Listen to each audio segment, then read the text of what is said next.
से क्या करना होगा। पहला, आतंकवाद की दुकान पर ताला लगाना होगा। दूसरा, मसूद अजहर, हाफिज सईद और जितने भी आतंकियों की लिस्ट भारत ने दी है उन्हें भारत के हवाले करना होगा। तीसरा, पीओके से अपना अवैध कब्जा हटाना होगा।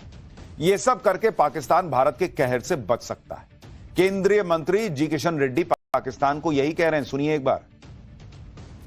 ऑपरेशन सिंदूर खत्म नहीं हुआ है जब तक पाकिस्तान के जितने भी अभी घूम रहे वो लोगों को जो भारत में आकर भारत में आतंकवाद का गतिविधि करके फिर पाकिस्तान के अंदर आज शरण ले रहे, पाकिस्तान के अंदर शेल्टर दे रहे, वैसे लोगों को भारत को जो हैंड ओवर करना चाहिए ऐसा भारत डिमांड है।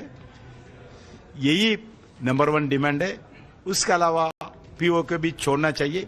2 मेजर डिमांड है।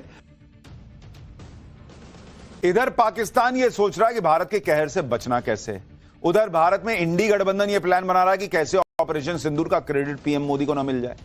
इसके लिए चाहे देश के शौर्य से ही क्यों ना समझौता करना पड़े।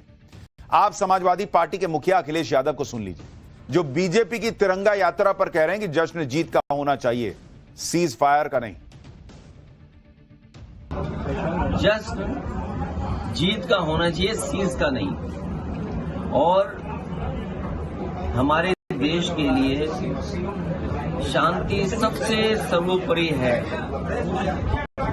लेकिन इसके साथ साथ हमारे बहुत सारे मसलों में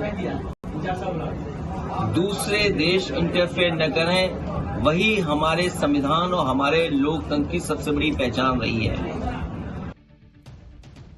अब आप खुद सोचिए, दुनिया में भारत का नाम हो रहा है, दुनिया में भारत के शौर्य का नाम हो रहा है, हमारे सैनिकों के शौर्य का नाम हो रहा है। भारत ने कैसे अंदर तक घुस के ठोक दिया पाकिस्तान को, एक न्यूक्लियर देश को, इसकी चर्चा चल रही है। और अखिलेश यादव कह रहे हैं कि जश्न तब मनना चाहिए जब जीत हो, सीज फायर का नहीं होना चाहिए। पता नहीं अखिलेश यादव की डिक्शनरी में जीत का क्या मतलब है। वो ऑपरेशन सिंदूर को जीत नहीं मान रहे, इसका मतलब भारत ने पाकिस्तान को घर में घुस के फोड़ दिया, ये उनको पसंद नहीं आ रहा है क्या? भारत ने पाकिस्तान के एयरबेस फोड़ दिए, उसे घर में घुसकर मारा। भारत की ताकत के आगे पाकिस्तान ने एक तरह से सरेंडर किया। इसे आप भारत की जीत नहीं कहेंगे तो क्या कहेंगे? लेकिन सवाल उठाने वालों में अखिलेश यादव अकेले नहीं है। कांग्रेस के नेता भी उनसे रेस लगा रहे। कर्नाटक से कांग्रेस के विधायक कोथूर मंजुनाथ तो यहां तक बोल गए कि ऑपरेशन सिंदूर जैसा कुछ हुआ ही नहीं है। कांग्रेस विधायक ने कहा कि क्या किया? कुछ भी नहीं किया गया, बस दिखावे के लिए 3-4 विमान ऊपर से भेजे और वापस लौट आए। क्या इससे पहलगाम में मारे गए 26-28 लोगों की मौत की भरपाई हो जाएगी? क्या हम महिलाओं को इसी तरह जवाब देंगे? क्या हम उन्हें ऐसे ही सांत्वना देंगे? क्या हम ऐसा करके उनको सम्मान दे रहे हैं? हम कह क्या रहे हैं? हमने उन्हें यहां मारा, वहां मारा। यह तो हाल है कांग्रेस का। ऑपरेशन सिंदूर को लेकर किस लेवल की सियासत हो रही है, इसकी एक और तस्वीर आपको दिखाता हूं। कांग्रेस पार्टी अमेरिकी राष्ट्रपति डोनाल्ड ट्रंप के बयान के आधार पर प्रधानमंत्री से विदेश मंत्रालय पहले ही क्लियर कर चुका है कि पाकिस्तान से तनाव के बीच अमेरिका और भारत के नेताओं के बीच व्यापार पर कोई बातचीत ही नहीं हुई थी। लेकिन इनको अपने विदेश मंत्रालय पर भरोसा नहीं है। वो ट्रंप जो बार बार बयान बदल रहे हैं उन पर भरोसा है। सीज फायर पर पीएम मोदी को कोसने वाली कांग्रेस बार बार इंदिरा गांधी का नाम भी ले रही। इंदिरा गांधी का नाम लेकर पीएम मोदी के फैसलों और ऑपरेशन सिंदूर का कम आंका जा रहा है। लेकिन जब कांग्रेस इंदिरा गांधी का नाम लेकर ऐसे वक्त में भी राजनीति कर रही है तो उसका वो इतिहास भी सामने आ गया जो इतिहास इंदिरा गांधी से जुड़ा है और जिससे कांग्रेस पर गंभीर सवाल उठे। साल 1974 में भारत ने अपना पहला न्यूक्लियर टेस्ट किया था, आपको याद होगा। आपको जानकर हैरानी होगी कि उस वक्त इंदिरा गांधी ने पाकिस्तान को न्यूक्लियर टेक्नोलॉजी देने का ऑफर दिया था। विकीलीक्स में इसका खुलासा हुआ। इंदिरा गांधी ने पाकिस्तान को शांतिपूर्ण इस्तेमाल के लिए न्यूक्लियर टेक्नोलॉजी देने का ऑफर किया था, यह जानते हुए भी कि पाकिस्तान किस तरह का देश है। अमेरिकी दूतावास की तरफ से इंदिरा गांधी के बयान के हवाले से विकीलीक्स यह खुलासा कर चुका है। साल 1974 में इंदिरा गांधी ने पाकिस्तान के तब के प्रधानमंत्री जुल्फिकार अली भुट्टो को लेटर लिखा था और न्यूक्लियर टेक्नोलॉजी साझा करने का ऑफर दिया था। लेकिन पाकिस्तान की तरफ से इस ऑफर को ठुकरा दिया गया था। माना जाता है कि पाकिस्तान को यह ऑफर देने के पीछे इंदिरा गांधी की यह सोच थी कि न्यूक्लियर टेस्ट के साथ ही भारत इंटरनेशनल न्यूक्लियर सिस्टम का हिस्सा बन जाएगा और इसके जरिए वो पाकिस्तान पर निगरानी रख पाएगा। लेकिन इंदिरा गांधी का यह अंदाजा गलत साबित हुआ। न्यूक्लियर टेस्ट के साथ ही भारत पर कई प्रतिबंध लगा दिए गए थे। तो जिन्हें इंदिरा गांधी जी याद आ रही हैं, उन्हें यह याद नहीं आ रहा विकीलीक्स में जो खुलासा हुआ कि भारत की तरफ से न्यूक्लियर टेक्नोलॉजी मिल गई होती पाकिस्तान को।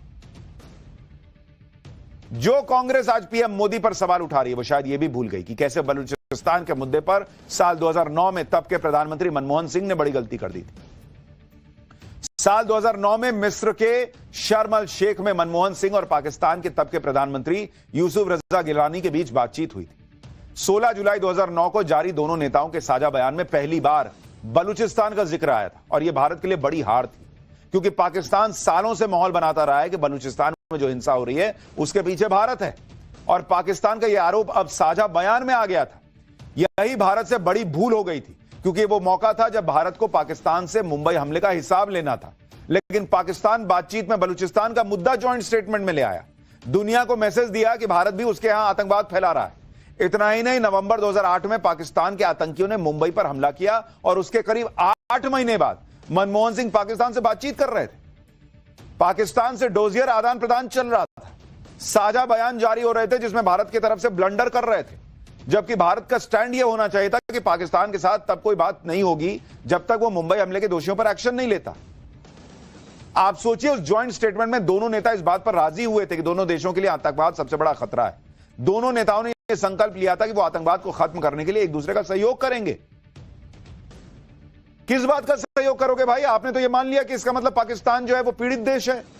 यह कांग्रेस ने किया था मुंबई हमले के बाद, और आज उनको इंदिरा गांधी याद आ रही है।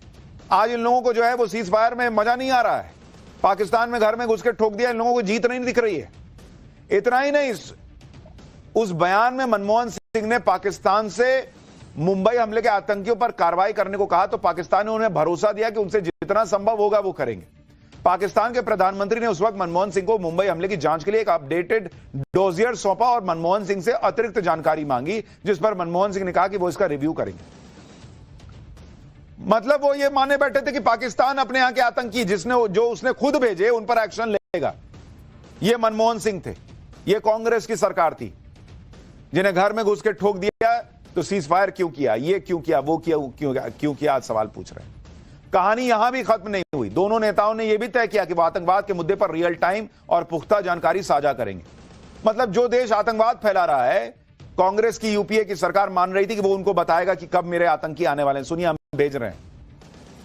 और उन्होंने माना कि बातचीत ही एकमात्र विकल्प है आगे बढ़ने का। इतना ही नहीं, आतंकवाद पर एक्शन और बातचीत को अलग अलग कर दिया गया।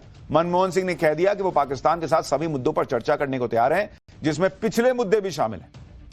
आप सोचिए बॉस, इस तरह की सरकार थी इस देश में जो पाकिस्तान को ठोकना तो दूर, पाकिस्तान से बातचीत कर रही है, जॉइंट स्टेटमेंट में बलूचिस्तान ले आ रही है। ऐसा लग रहा है दोनों आतंकवाद से पीड़ित देश हैं।